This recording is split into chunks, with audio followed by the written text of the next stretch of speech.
PIA की flight PK-404 जो उड़ान भरने के बाद गायब हो गई और आज तक नहीं मिल सकी।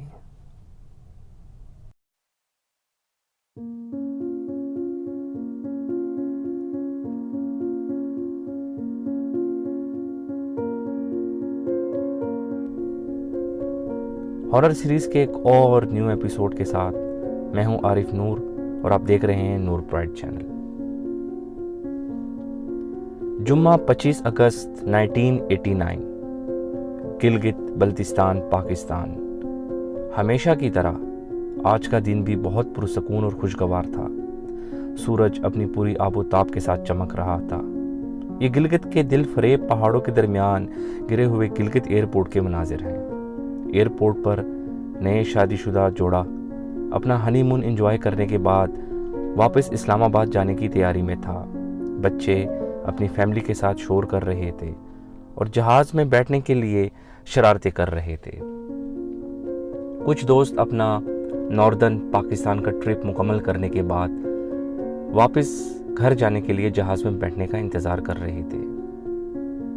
पीआईए का अमला 54 मुसाफिरों के हमरा 7:35 पर फ्लाइट PK-404 जहाज़ मॉडल फोकर F-27 के साथ इस्लामाबाद के लिए उड़ान भरता है और उड़ान के कुछ ही मिनट्स के बाद वो बादलों में गायब हो जाता है और फिर कभी दिखाई नहीं देता।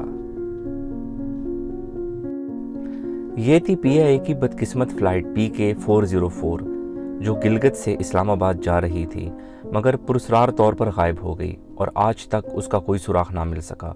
मुसाफिरों के लवाहिकीन आज तक अपने प्यारों को याद करते हैं।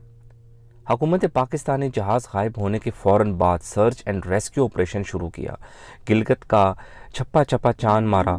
कोई हिमालय के पहाड़ों को पाक आर्मी ने खुरेद डाला, मगर जहाज़ का कोई अता पता ना मिल सका। आरिफ हुसैन, जिन्होंने इस हादसे में अपनी बीवी, 2 बच्चे और आंटी खो दिए, इसी तरह बहुत से लोगों ने अपने प्यारे खो दिए। चलें अब ज़रा गिलगित के ज्योग्राफी पर नज़र डालते हैं। गिलगित बल्तिस्तान पाकिस्तान के शुमाल में वाक़ है और यहाँ दुनिया के ऊंचे ऊंचे पहाड़ हैं। गिलगित का एयरपोर्ट पहाड़ों के दरमियान एक छोटा सा डोमेस्टिक एयरपोर्ट है। यहाँ फ़्लाइट्स अक्सर रिस्की समझी जाती हैं। हादसे वाले दिन बिल्कुल साफ था, मगर ये रूट इंतहाई ख़तरनाक है, जैसा कि मैंने आपको बताया। आखिर फ़्लाइट PK-404 को हुआ क्या था? इस सवाल का जवाब शायद किसी के पास नहीं, मगर हम आपके सामने कुछ बातें रखते हैं, शायद ही आपको कुछ समझ आ जाए। इस फ्लाइट ने सुबह 7:35 पर उड़ान भरी थी और फिर 7:40 पर रूटीन रेडियो कॉल की थी, जो इस बदकिस्मत जहाज़ की आखिरी रेडियो कॉल थी।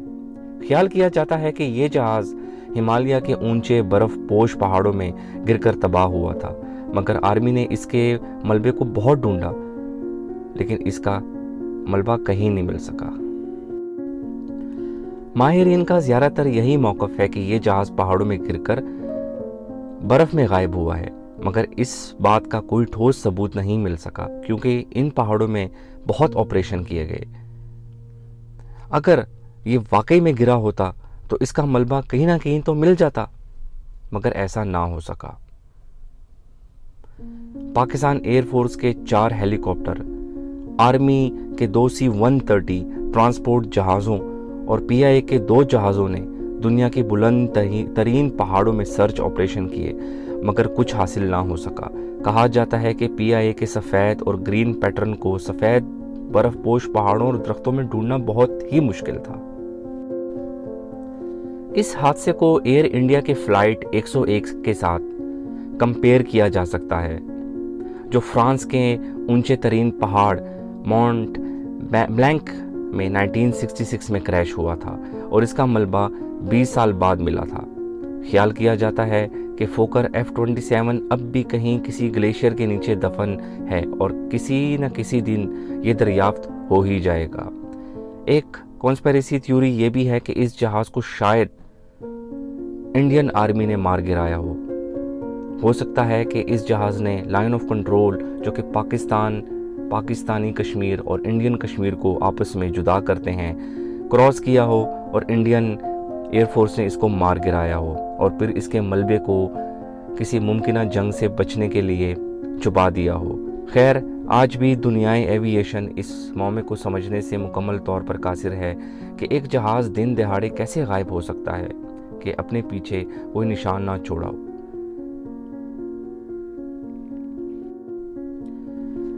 इस बदकिस्मत जहाज़ और इसके मुसाफिरों के साथ ऐसा क्या हुआ, इसका इल्म तो सिर्फ अल्लाह रब्बुल इज़्ज़त के पास ही है।